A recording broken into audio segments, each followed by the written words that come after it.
Can you imagine going from the 4D to the 1D through the power of confidence?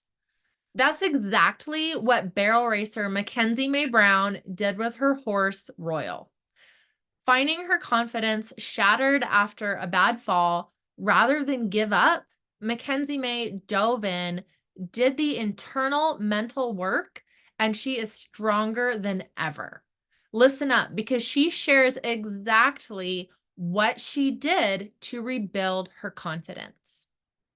We also chat about rehab for her barrel horse Royal, coming back after an injury, building community in the horse world, and how her horse's injury changed her training program, both for her horse and for herself. Being a confident leader for your horse, and so much more. Oh my gosh, this is such a juicy episode. Oh, and she's a great person to hang out with. I'm your host, Nicole Burnett, and welcome to the Resilient Rainer podcast. Well, welcome back, everybody, to the Resilient Rainer podcast. I'm your host, Nicole Burnett, and I am just beyond thrilled to welcome McKenzieMae Brown today. And McKenzieMae is a first-generation equestrian. She's been riding since she was 10 years old. She started out in 4-H, like so many of us, mainly focusing on showing and all-around performance. Mhm. And Yep. until she discovered the cans, and she got that can cheese and itch, and started competing in barrel racing. When she got her current horse Royal, she really stepped it up, and together they've gone from just trotting around the barrels to notching 1D wins, and they recently broke an arena record, so kudos to that.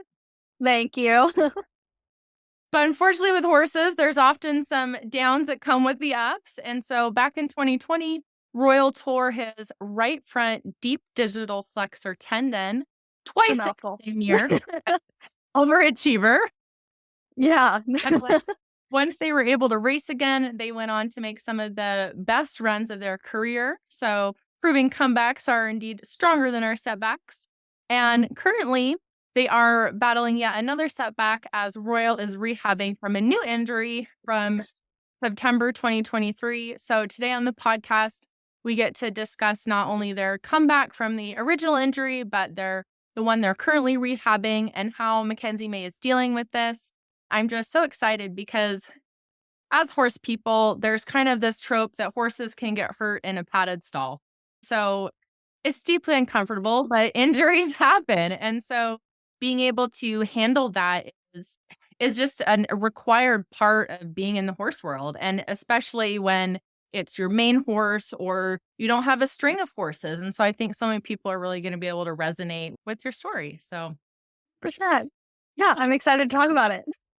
well, let's start by do you want to share anything else about kind of the initial injury and what sort of time off you've had with that, or just to give a little context? Yeah. So back in 2020, it actually happened. A lot of people think, because I'm a barrel racer, it probably happened in the competition pen. Nope, it was a boring. I pulled him out of the pasture and he was 3-legged. It was on our winter break too, so he really wasn't doing anything. But where I was from, I grew up in Yakima, Washington, and it gets really snowy there, really icy, and must have just slipped, fell, done something, and he did that. Then we started the rehab process, which, if anyone knows how tendon injuries go, it is a very long, grueling rehab process with a lot of hand washing. But about halfway through, I think it was in May, he got loose and ripped around the arena and retore the tendon in the exact same spot, which is just brutal. Because that was literally like 2 weeks beforehand. We just got the go ahead to start walking under saddle. So it was brutal. Brutal. I'm not gonna lie. But after that, I decided to give him 6 months of just basically nothing but walking. There were some things, if I could go back in time, that I would do differently, but can't do that. I'm doing that now with my current injury. But and it was about 2 years we were able to come back into competition. We sent him to a rehab facility, which I'm so blessed and thankful that we were able to do that because it was just such a blessing having that help. We were able to take him to a place called Pegasus, which is over at Redmond, Washington. And they had like the swimming pools, the walker, the water treadmill. They had like red light therapy, oxygen change. Like, I mean, it was like a whole fancy thing. I wanted to stay there. Like Yeah. it was so fancy. But that's kind of what started me onto kind of learning a lot about injuries, rehab, conditioning, treating our horses like athletes. Like that is kind of what got the ball rolling. So yeah, that was our bit of a roller coaster, but I'm very thankful it happened because it made me into the rider I am today and the horsewoman I am today. So I'm thankful for that at least. Yeah. Oh, absolutely. Well, I feel like you perfectly set me up to ask you then, well, so it sounds like this has really impacted you. How has this affected your approach to, it sounds like potentially both mentally your approach to barrel racing, your kind of approach to treating your horse more like an athlete. Tell me more about that.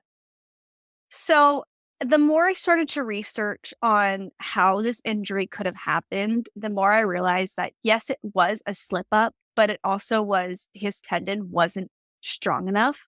It shouldn't have happened. Mm. That's all it should say is it really shouldn't have happened. But like me, every other horse owner, anyone, doesn't matter how experienced you are, you're always learning things. You're ignorant until you know better. That's just how it is. And it just opened my eyes. I'm like, okay, no one's talking about how to treat these horses like athletes. We're still living by wives' tales Mhm. that we were thinking 100 years ago. Like, as a community, we are that evolved into how we think and how we treat our horses, but it is out there. You just have to really for it. So it's just kind of changed my whole mental aspect of it that yes, this is a sport and we advocate that so much. We're always talking about, oh yeah, horse riding is a sport. And, we get all upset when people say it's not a sport. But then I'm like, okay, if we're saying it's a sport, we should be treating it like a sport, Yeah. you know? Taking And that that goes, alignment. yeah, 100. Yeah. I mean, it goes for the mental aspect and the physical aspect. Like, yeah, it's a whole kit and caboodle. We got to treat ourselves like professional athletes and we've got to treat our horses like professional athletes if we expect us to perform like professional athletes. And that goes with rehabbing, physical therapy, mental aspect, training our mind, training our horse's mind is also a huge one. And just really building that up. But yeah. Is there anything, I mean, if I were just to pull something out of my brain, I would think Mhm. something a lot of like long, slow distance or trot work or hills or like, is there anything that's changed your kind of physical conditioning program? Oh, 100%. Um, for one, walking is so much bigger than I could have ever imagined it being. Warm up is so important and it's not what we think it is most of the time. Warming up your horse is not taking 2 laps around the arena and then going off right away. It is like, and I know it is brutal to walk your horse for 20 minutes. It is kind of boring, but listening to podcasts is a really fun way to just kind of power through it. Seriously, that's what I do. You pop these babies in and that has definitely changed it. I know, like you said, slow, long work is super important, but strengthening is also super, super important. And one thing I've been researching more lately in the past year has been like stretching. And it's like yoga for horses, and how much it can actually do to help improve our horse and engage different muscles, disengage different muscles, and actually build those muscles just by stretching, which is just mind blowing to me. So I've kind of taken more of a hippy dippy approach to things. But I mean, when my horse was competing before he got injured back in September, he was at his best.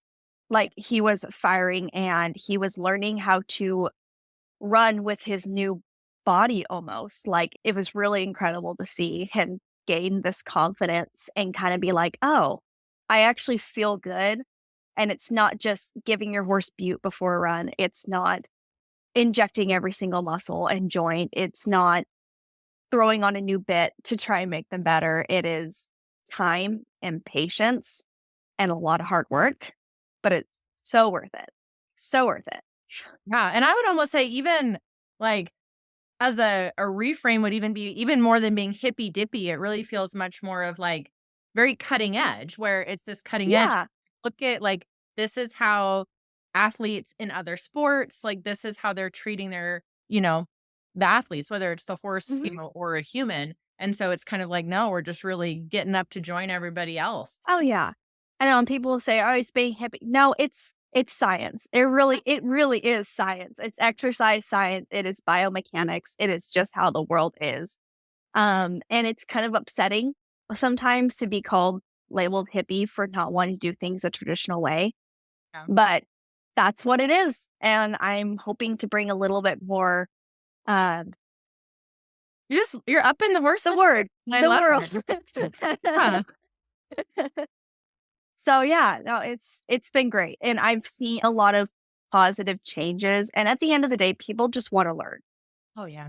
That's what it is. And as soon as they learn, their whole outcome changes. And like this whole world is just open in front of you. It is so cool to see. And it is so cool to guide young and even older equestrians to this new path. It is just so cool. I love it so much.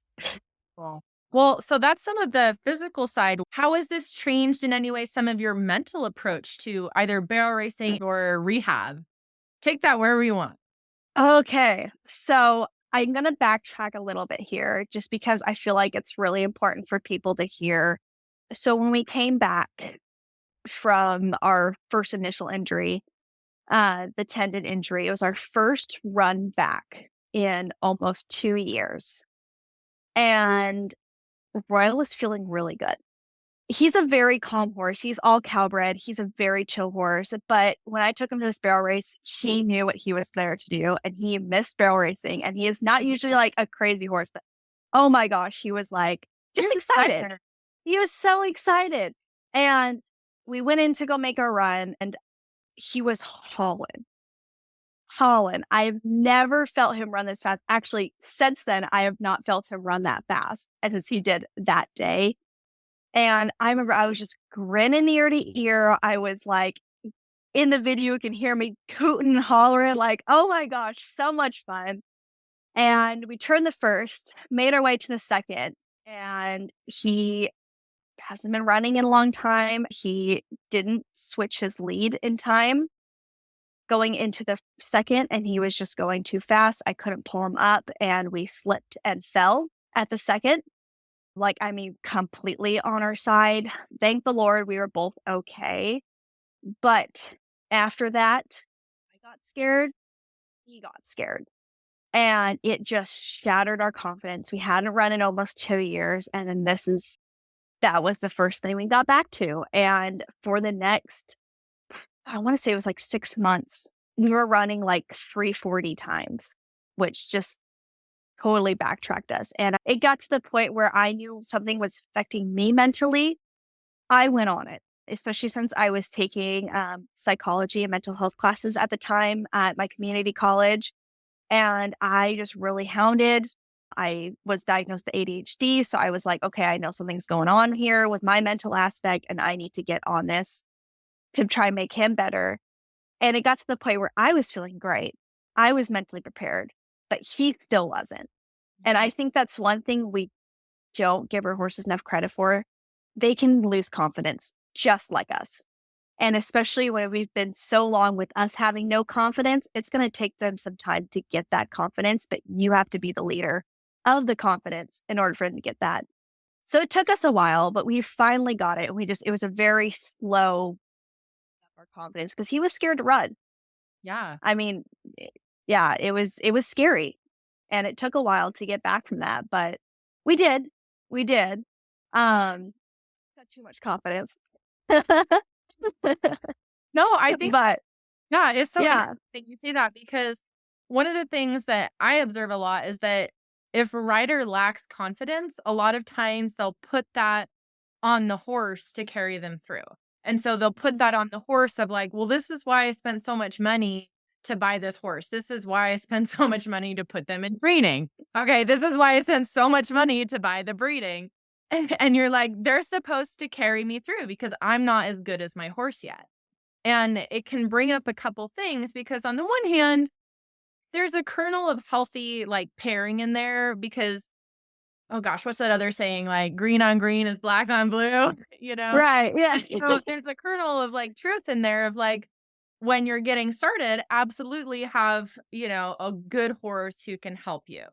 But it can get a little bit perverted because if you're not careful, that can turn into treating your horse more like a commodity and not just as a real horse. I want to say person, but as a real I'm going to say person. I know I'm going to do it. But as a real human person who has their own experience of your time together. And so, you can want to use them or be upset or have unfair expectations on your horse because, I don't know if you've ever noticed too, sometimes if a horse is with a really fearful rider and the rider doesn't catch up to the horse within, it's variable, but within some amount of Yeah. time, the horse starts to get worried even if they haven't done anything wrong because they're like, well, my rider's really freaking out, like, and they kind of can degrade a little bit or they start to develop their own self-confidence issues even if Oh, they're yeah. not doing anything wrong. And so it's this whole thing of I absolutely agree that we have to acknowledge that like they're not totally separate independent tracks.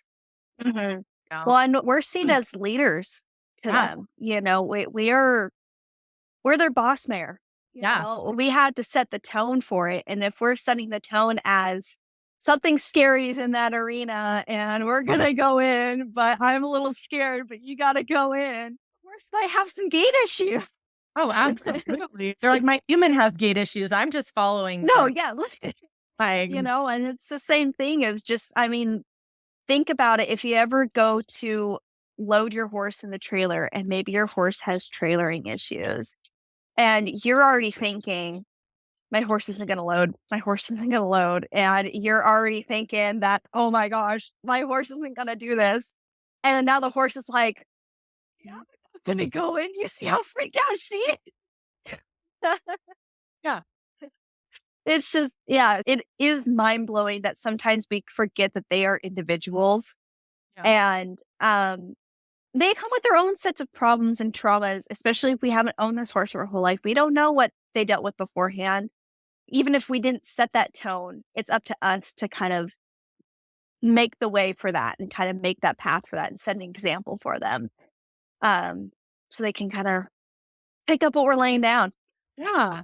Well, tell me, so what sorts of things did you do that helped you rebuild your confidence? Because I think so many people relate to that feeling of like you have a scary moment, and it happens for a lot of people if they take a break and come back as an adult, if you have kids, if like you just have a scary experience, or you're just, you have a scary moment and you're like, I have health insurance, but like I can't, please. Like, so No, about that. yeah.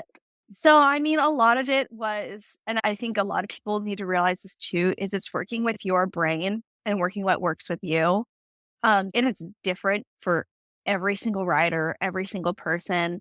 For me, it was just turning anxiety to excitement, which it's really incredible. It's really super like exciting research to actually look into, but I love it. And it's gonna sound so dumb, but it is what works for me. And that's how it is. I will say it. I'm a people pleaser. I'm a crowd pleaser. I think it is so much fun to have people cheering your name and going like that. It's so much fun to me. So when I started getting super nervous and just super low confidence with things, and it was my friend who actually helped me with this, she's like, everyone's here to watch you. And some people that's not going to work for because some people are like, I don't want anyone No. watching me. Like they're like, absolutely not. Like, I don't want anyone watching me. Don't tell me that. But it worked for me because not in a want everyone to be watching me kind of way. It is like I have an expectation to hold kind of a way.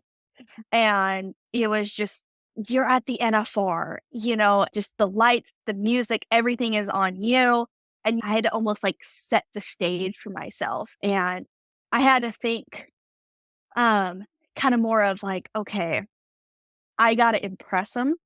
And if there is a 12-year-old out in the crowd right there, she's not going to want to watch someone who's going into the arena like this and kind of like, she wants to see someone sitting up tall, she's confident and she's walking into this like she knows what she's doing, you know? It's weird, but it's what got me into that mindset. And then out of the arena, what really helped me was journaling, kind of getting those, like, just word vomiting onto paper Yeah. helped a lot. Meditating and breathing exercises, as stupid as they seem at first, really can help, especially breathing. Um, I'm gonna interrupt you and be like, I yeah. swear I No, didn't go ahead. prepare for this interview. I didn't tell her what to say. She just a preacher. Yeah. Yeah. No, it's just, if you do have some mental setbacks, like, ADHD, you're on the autistic spectrum. I mean, OCD, bipolar, a lot of these things go undiagnosed, especially in the horse community, because we got to be cowgirl tough and cowgirls don't cry or show emotions. So can't be mentally wrong with you or else they're going to send you to the asylum. And, I mean, it goes all over, but especially the horse community, we just tend to ignore it. But working with that, a lot of people don't want to admit this, or like they'll say it's weak. Really talking to a therapist really can help if it gets to that point. There are other things, but sometimes a therapist can help get you started and you're not weak.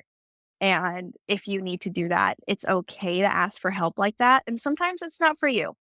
Sometimes it doesn't work out, but they can at least help you get the ball rolling and help you realize that you're not alone in this. And there are coping issues. Not coping issues. There are coping mechanisms. Yeah. There we Well, go. you have some coping issues and so Yeah, exactly. oh, yeah.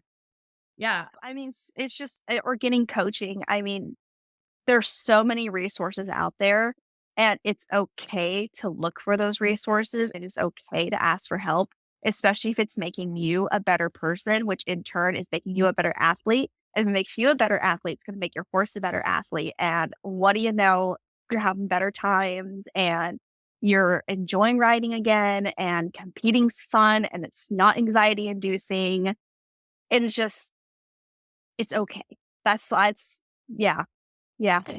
No, I love that because what I just heard you say that, because a lot of what you're talking about um is about like facing whatever is going on head on. And I think that part really definitely embodies this kind of cowgirl spirit of like, we're not going to run away. We're going to like face whatever it is. And so you're starting with the things that you can do. Things like, you know, journaling absolutely is amazing.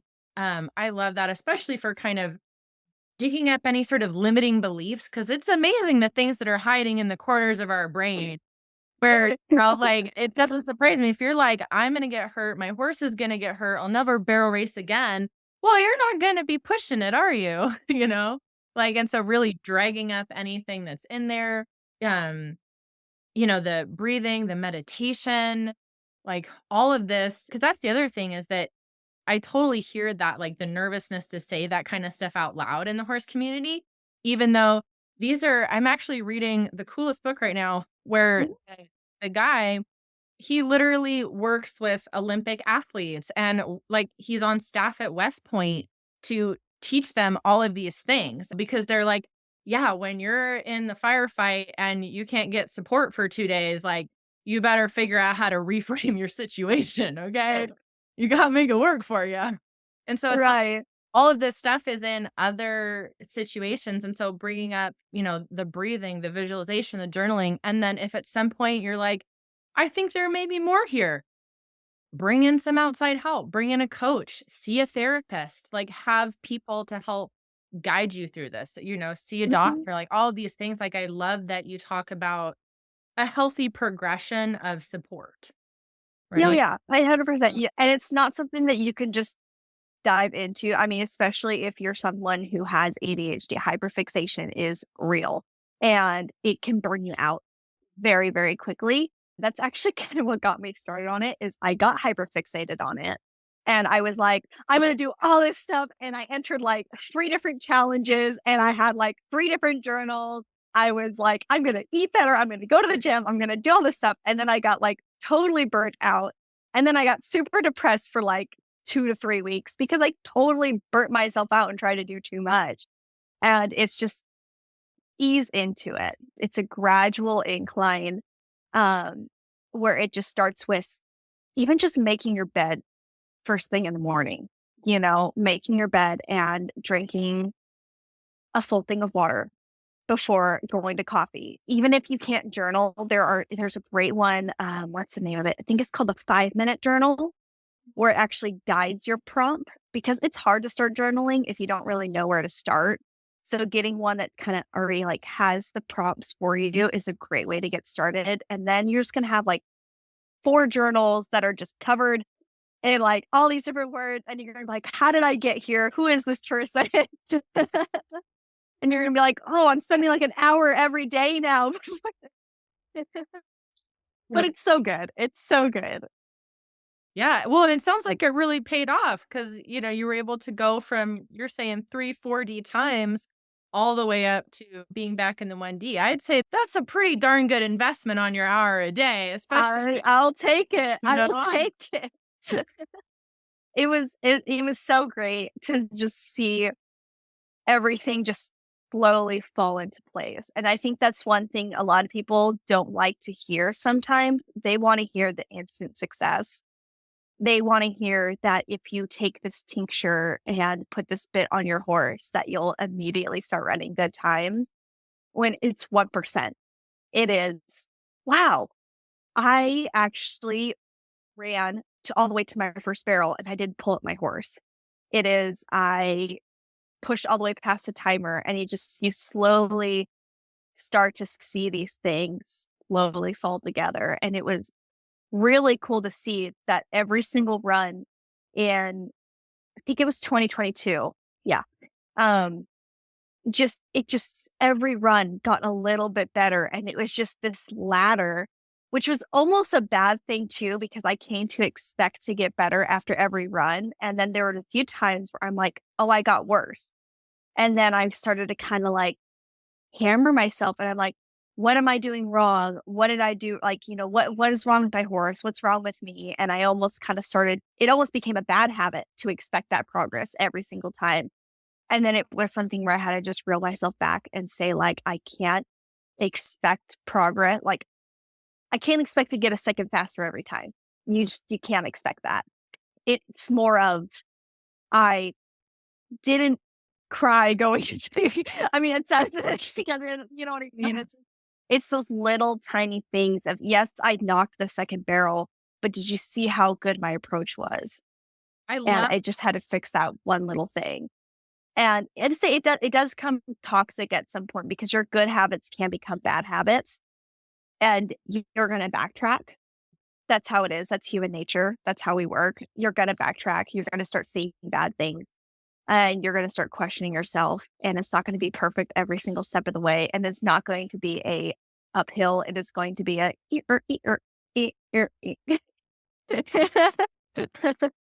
going to be a bumpy, windy road. Yeah. But Oh, go ahead. I'm just yeah, no, yeah. I was just going to say that as you're never going to see the ups. They're going to come. Just you can't expect an up without a down. And it's just better to be, and the more mentally prepared you are for that, the better off you'll be. And it's something I'm still working on today. It is something you're going to continue working on for the rest of your life. You're never going to be perfect at it, but you'll just find yourself coping just a little bit better every single time. Yeah. No, I really love what you're talking about because it's so mentally healthy. It's great because you're talking a lot of no, woo, woo. But a lot of what you're talking about is your mental filter because you're talking about, okay, as we go through this process, like, and kind of your growth and progression naturally through that experience where you're like, well, okay, in the beginning, I'm going to have some pretty big wins. We got faster by a second. Like, maybe that's not sustainable. Okay, but then I'm disappointed because I don't want to get like 1/100th of a second faster or And so you're kind of working through these natural feelings of kind of maybe a little bit of entitlement, a little bit of disappointment, of frustration, and then kind of figuring out, okay, how do I filter this in a way that can support me? And so kind of you came around to a lot of what I like to talk about, which is that the 1% wins. Because I would say, even if you have a terrible ride, there was probably something. There was something in there. And it's okay. And, and you mentioned that where you're like, maybe I hit the second barrel, but my approach was fire. Or like, I didn't cry and I cried last time. These are exactly the kind of things that people get embarrassed to say out loud. But if you want to build your confidence, you have to put deposits into your confidence bank, right? You 100%. have to be feeding yourself like things that you're doing well, or you're just going to be like, obviously, I'm trash. I'm just going to give up. And so you have to find those, like, maybe it's literally that you showed up to do read, Mhm, or you showed up to the barrel race. Maybe you don't even compete, but you're like, I showed up. And then I went and cried in my truck, but I showed up.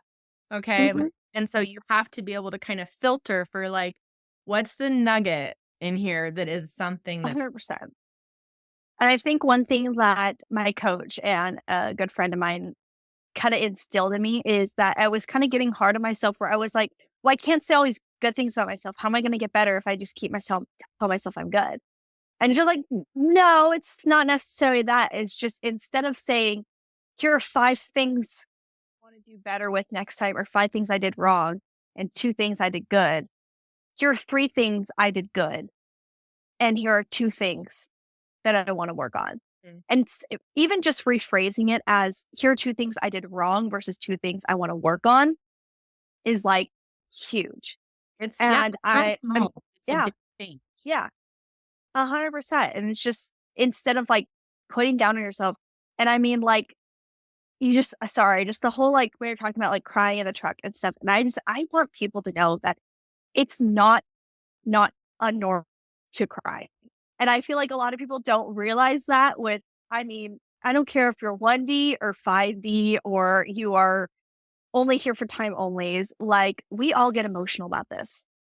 Like, we do, and it's something we don't talk about, like, I can't tell you how many times I have sat in the tack room crying after a run because I was, like, either disappointed in myself or I saw someone do better than me or, it's just, like, little tiny things, and it's like, it happens.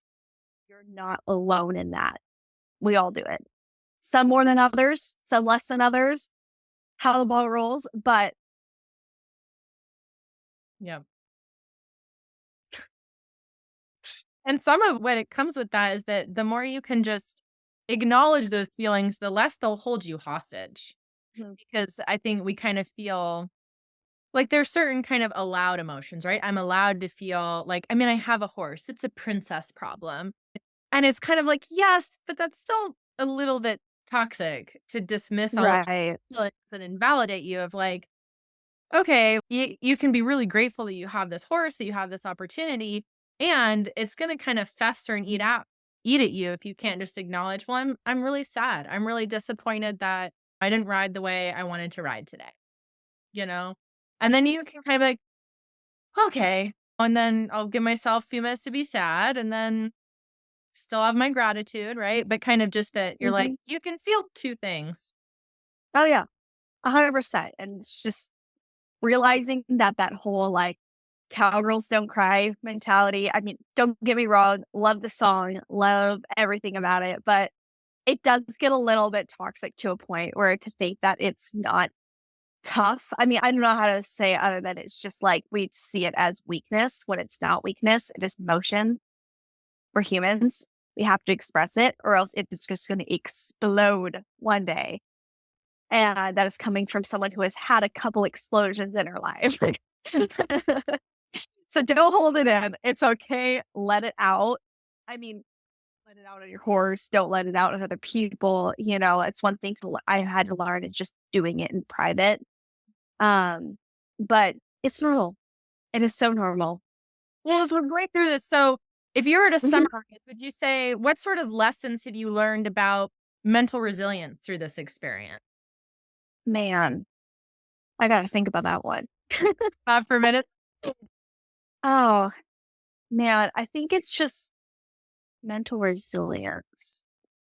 I would say, if anything, like, I don't know if it really goes into it, but I think just really seeing myself as an athlete really is what kind of opened my eyes into everything.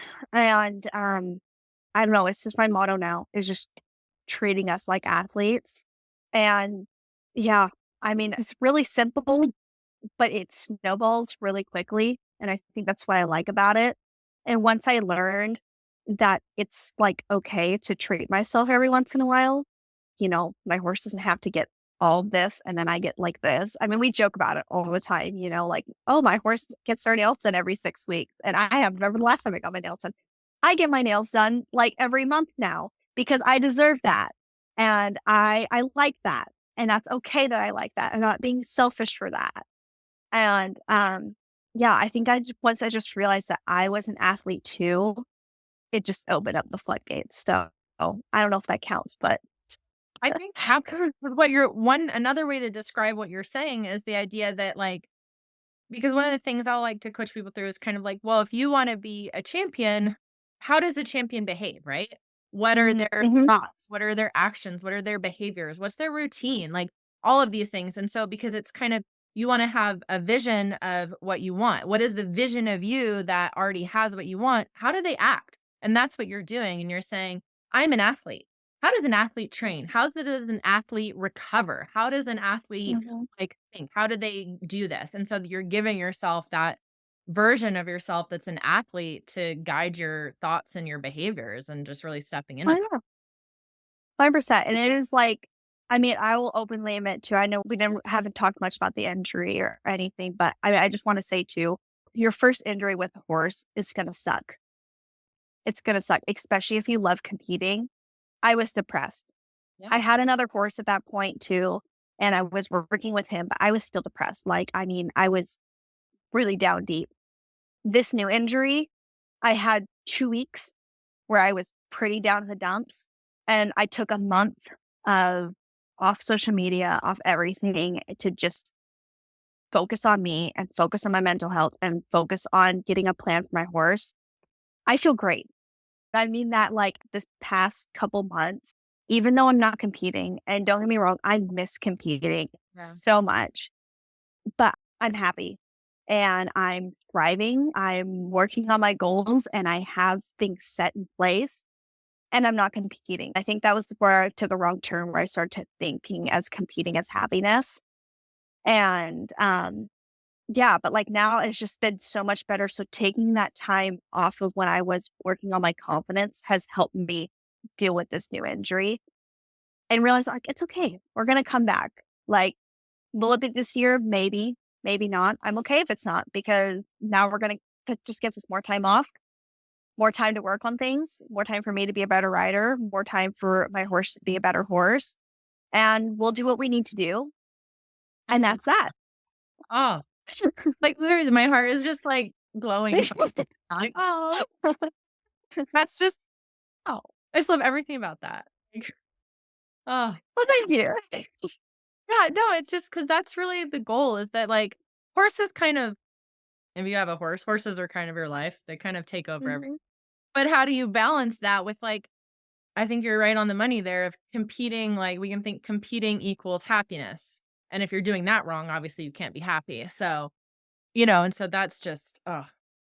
I feel like I have to ask you then, so tell me about how has this affected your bond with Royal, like, going through all this?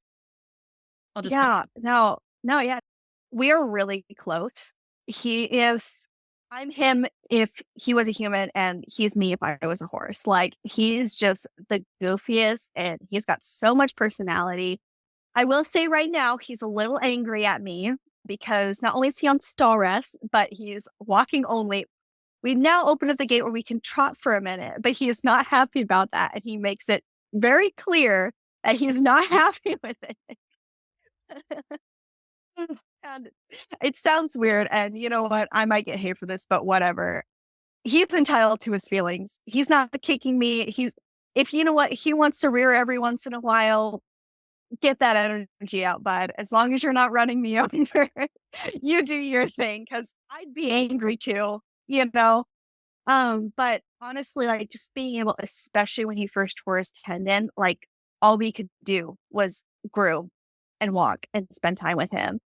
So it's gotten to the point where I had even almost said that he's gotten like boring, not boring, but like he's so predictable. I know like his every thought. I think he knows mine too. But it's just thinking, I know what he's gonna do. He knows what I'm gonna do. Uh, it's just been so cool to see how our relationship has gotten stronger from this by just spending that low quality time with each other. And I encourage everyone, even, I mean, your horse doesn't have to be injured to do that. Just spending time with your horse, get to know your horse, know when they nap, know where their favorite scratching spot is. Their different knickers, because I mean, that's one thing I don't think a lot of people know is like their knickers, every single one is different and means so many different things. So learning that, learning what their eyes tell you, what their ears tell you. Like, I mean, it's so cool to get to know your horse better. And it's like, oh, it's like almost a different horse. It's so cool. I love it. I love that. Yes. It sounds like it's, yeah, just really deepened your bond and really just Mhm.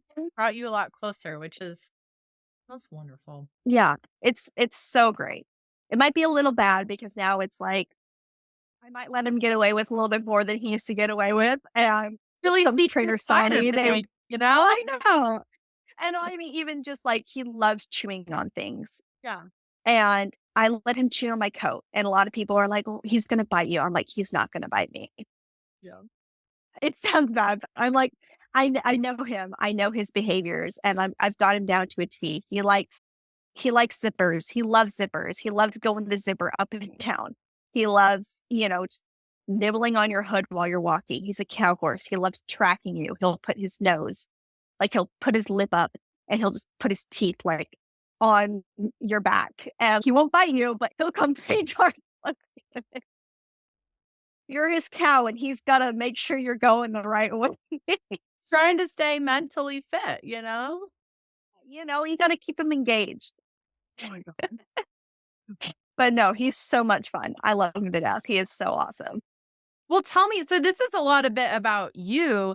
Tell me about how your kind of team, like what was it like working with your vet or your, if you have a trainer, like kind of through all this stuff, like how were they able to kind of support you like mentally through all this? Or I know some vets will be like, Yeah.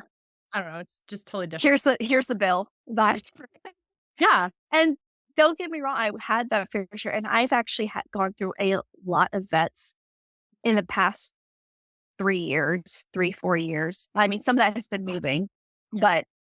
but the vet that initially diagnosed Royal's injury was amazing. Him and his wife were so awesome. They constantly checked up on us. Like it was so amazing. And I remember when we had that second ultrasound that dictated that Royal had indeed retorn his tendon.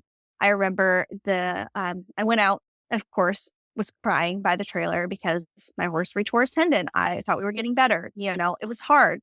She came over, gave me a big hug. She prayed with me and gave me a verse. And I have that verse on one of my halters now. And it meant a lot to me. The people at the rehab facility I sent him to, amazing team, amazing team. They sent me updates all the time. They loved Royal. They loved sending me pictures of Royal smiling because he loves to smile. And they're the ones who kind of helped me learn where to get my resources for conditioning and rehab. And she was the one that kind of helped me get the ball rolling. And then the vet I have now, which diagnosed Royal's current injury, she's so awesome. She is so cool. She respects the fact that I went to school this past year, last year in early spring, which is so cool. Even if you don't think about going into body work or you don't want to trim, go for a week. I encourage every horse person to go for a week because you will learn so much about horses and you'll be able to like go to a vet or your farrier in confidence and say, I know what's going on. And now we can have a like conversation and we can understand each other. Oh, what was it called again? Huh? What did you? I went to a hoof and body school, which teaches structural therapy. So it's body work and barefoot trimming and how they correlate with each other. Super cool. But I mean, there's online courses, there is in person. I mean, I just encourage people if you have somewhere local or somewhere online that you can go to learn more about your horse, do it. Especially like learning how the hoof functions. Mind blowing stuff. Anyway, the doctor that I'm seeing now, the vet I'm seeing now, she respects the fact that I know some things. And it was just so cool to be able to talk to her. And I'm like, yes, I know what that muscle is. And yes, I know how that functions. And she was able to lay everything out to me in a way to be like, here's every little step and here's how we're going to do it. I have them on my phone. We text constantly and it's so cool. And I think that is imperative to have a good relationship with these professionals, with your body worker, with your trimmer, with your vet. Have good relationships because when there's something wrong, you need to feel confident in asking them questions. Because if you're scared of it, because I had that issue like a couple vets back where I was just like, oh, I don't want to bother them. They know what they're talking about. And it ended up putting my horse for worse, and he ended up we were sent back a while because of that, because I didn't have the confidence to ask, why are you doing this? But also having them support you. I even talk to the rehab girls still sometimes, and I'll send her videos of her running. And she's like, oh my gosh, she looks awesome. And having that support system, they need to know what your horse does. They need to know all these things. And I just think that having those good relationships, so imperative. So important. That, yeah, it's so important. I can't stress that enough. Yeah. No matter your discipline, it doesn't matter what you're doing. Yeah, having that, because it is. I think, because that's another thing that I like to just remind people of is that we think sometimes it's just the rider, or it's just your trainer, but it's a whole team, because even right there, you're talking about a vet and a body worker and how, the hoof care plays into everything. And it's all of these, it's a bigger team. It's not just one. It's a big circle. Everything affects everything. So imperative. It's so cool. A little scary. Well, given that you're just literally said everything impacts everything, so that it's making me think of community, because a lot of people, especially if you are competitive, um, one of the things that's really hard if you have an injury is the idea of, oh, I'm not going to be connected to anybody on this community because I'm going to sit at home and twiddle my thumb for 6 months. So how did you stay connected with the local horse community, with the rail racing during your kind of hiatus here? I'm going to be honest. The first injury, I was not Mhm. at all because it was COVID. I moved from Yakima to where I am now. I knew maybe 2 or 3 people here. There was no barrel races going on. So it was, I didn't have any connection. And I think that truly plays a part into why I got pretty depressed during that point too. Because I didn't know anyone. I couldn't trailer with someone. But now I've got my barn.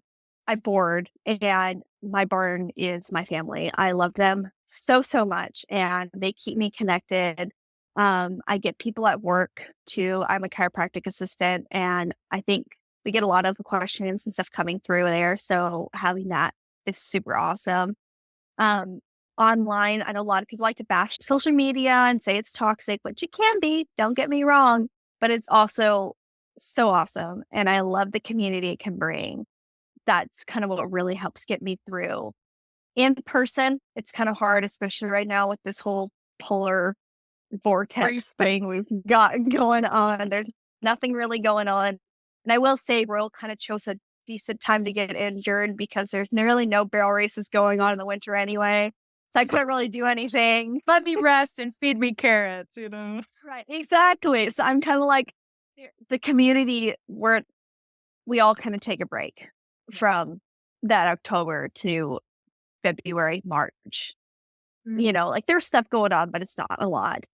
But I think social media has really kind of helped me stay impacted. I've been able to ride a few other people's horses, and still stay connected in that community, even though it might not be in the community, I'm a part of the community still. So I think it is important.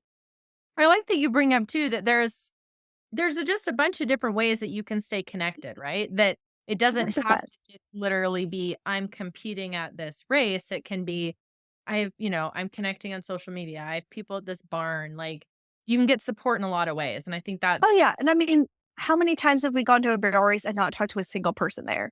yeah, because you're Like, you're focused, yeah. and I mean, that was one thing I set a goal for myself, last year in 2023 was to talk to more people Mhm. and make those connections, and I did, and it was great. It was so awesome to be, like, feel the confidence to be like, just even complimenting someone in the warm-up arena, like in the warm-up pen or telling someone congratulations after a good run, like, those little tiny connections build up, and then especially me being I was doing body work for a while. Now it's too cold, I'm not going out anywhere, but when I was doing body work and working on horses, still as a student, uh, that was so cool. I was being able to so many people in the community that I was like, "I've seen you at races, but I've never actually talked to you." And then it got to the point where I'm working on your horse, you see me at the barrel race, and I had, like, a little cheer squad going on, and I knew a bunch of different people, and, like, I could look at the horse and, like, I know that horse, and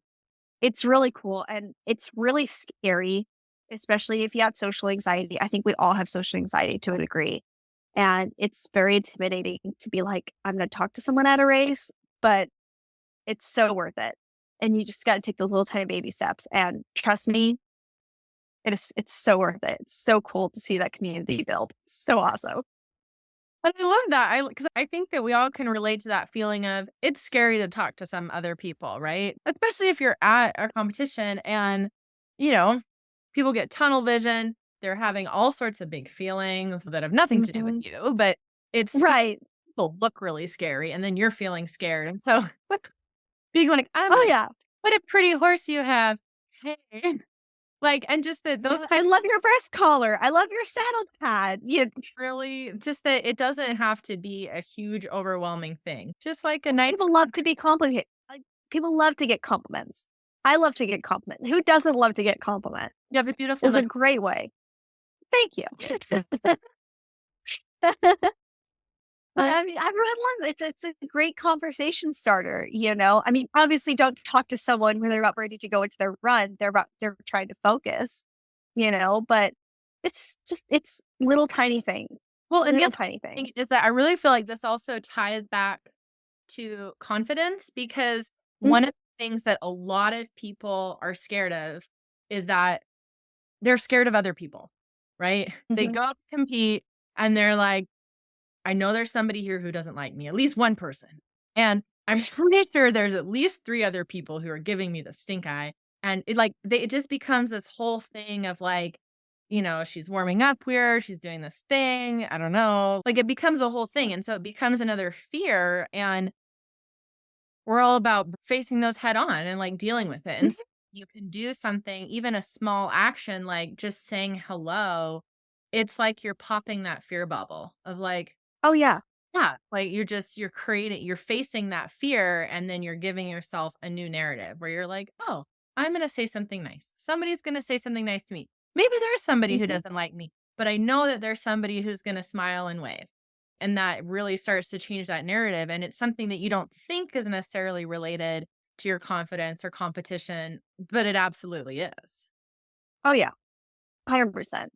100%. Totally agree. That's spot on. Yes. And especially people being like, "Oh, so and so is judging me." Learning to just shrug your shoulders because Or guess what? and it's kind of S hard, like Oh, yeah. And I'm just like, "I'm sorry, everyone's judging someone. Even you're judging someone." we're all and busy just setting judging your tone. ourselves too, right? Yeah, and I'm just like, it's just is always judging you. It doesn't matter how good of a person you are. It doesn't matter how many things you do for other people. Someone's going to be judging you, and that is yeah, doesn't matter. I mean, it takes a lot of confidence to get to the point to say it doesn't matter. And even when it doesn't matter, there are still times where you feel like it does matter, but you can get to that point. You can. It's not impossible. And the sooner, like, not the sooner, but when you get to that point, you're going to kind of just be like, you know what? I am going to wear the tie-dye pants today, and I'm going to look so good in them. Man, I love it. All right. Well, let me ask you, I've just got one or two other questions for you. So let me ask, well, what's been your biggest, do you have anything that's been like a real source of inspiration for you during this period? 100%. Couple things, but I won't try to go too far into it. Um, as cheesy as it sounds, I've taken the past year or two to really focus on like younger me and reflecting on like just how far I've come. And I think that's been like one of my big events because I mean, I grew up, no one in my family wanted to do anything with horses. No one knew anything about horses.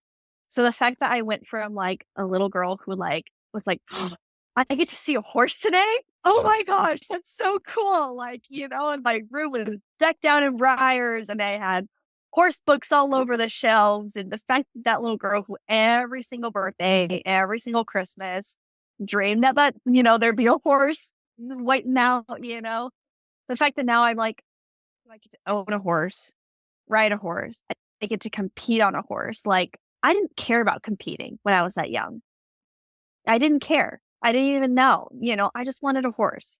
And just reflecting on how far I've come for that has just been so inspirational to me. Like, how much, like, I already made her proud. Like, what else can I do to make her proud? You know?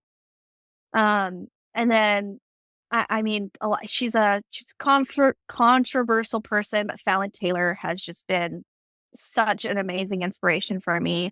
She was the one I first saw at the NFR. It was like one of my first years of watching NFR, and I saw her. It was when I was dealing with my helmet insecurity too, because I was pissed that I had to wear a helmet. I was like, "This sucks. This isn't cool. I hate this," And then just watch her fly in the arena, like, she's wearing a helmet. And just seeing how confident and happy she was just like, "Oh, that's supposed to be fun. This can be fun."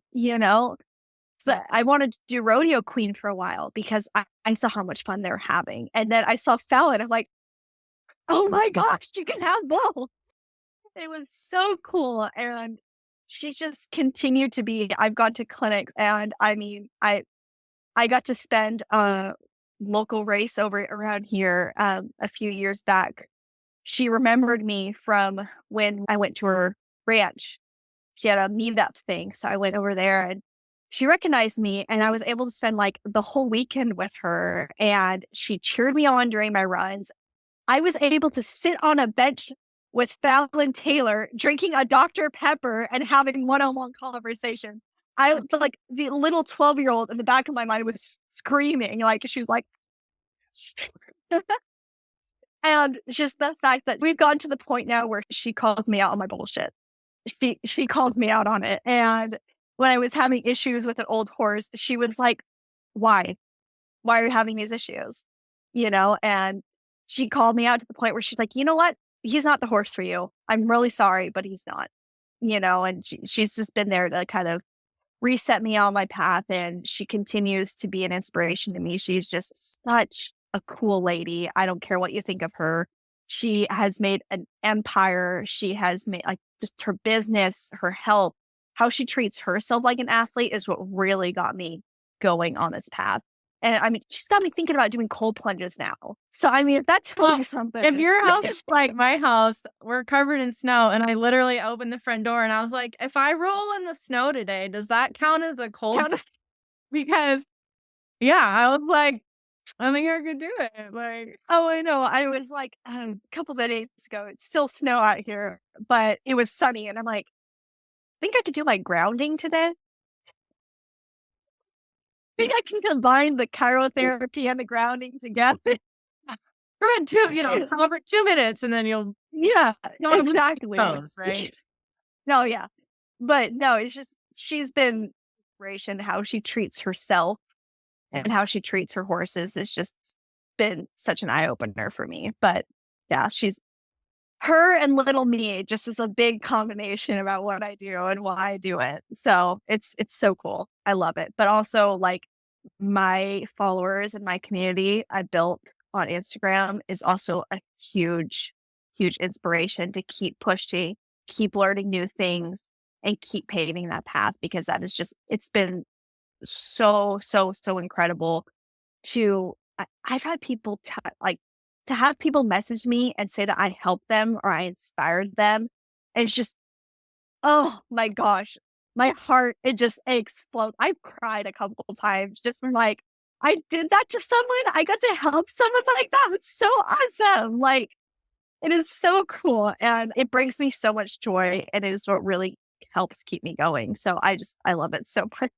Love it. And I love hearing you say, like, because you haven't used this word directly, but a lot of what you're describing is also gratitude, right? Where you're Mm, thinking, like, you're kind of like, yeah, my little self would be like, wow, this was the goal. Like, let's not be so busy to move the goalpost, and right. like gratitude for that, and also fun because yeah, I think more people should have fun. If you're not having fun, you're doing it wrong.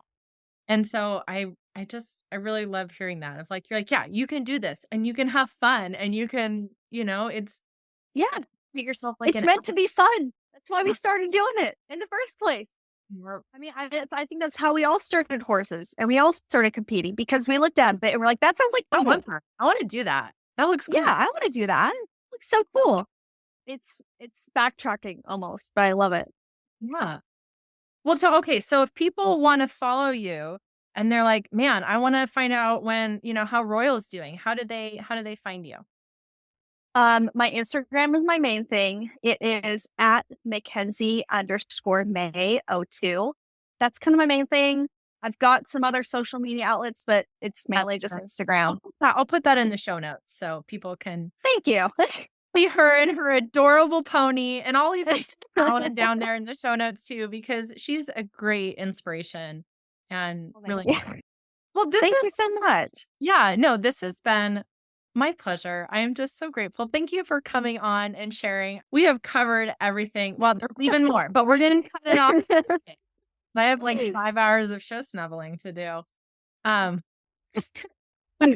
yeah, but no, but Well, this thank you so much for having me. It's been so awesome. It's just been so cool, and being able to do this is just like it's so much fun. I love it so much. it really is. So thank you so much. It's just been my pleasure to have you on, and thank you. Have a great rest of your day. Enjoy your snow shoveling. Amazing writers. Before we wrap up today's episode, I've got something truly special for you.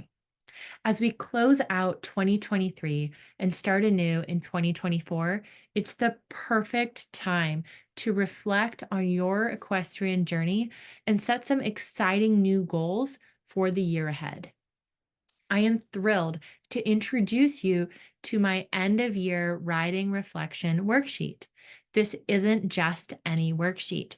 This is your personal roadmap to dive deep into your riding experiences, your dreams, and aspirations to make sure you learn from all you went through this last year and extract the knowledge and wisdom that you need to level up. With this powerful tool, you'll celebrate your achievements, pinpoint areas for growth, and craft a vision for your equestrian journey in this upcoming year. Now, here's the best part. It's absolutely free. It's my gift to you. To get your hands on this invaluable resource, all you have to do is head over to my website, NicoleBurnettCoaching.com, or click the link conveniently placed in the podcast description. So, saddle up, grab your favorite pen, and embark on this transformational journey of reflection and vision. Let's make the next year your most remarkable one yet.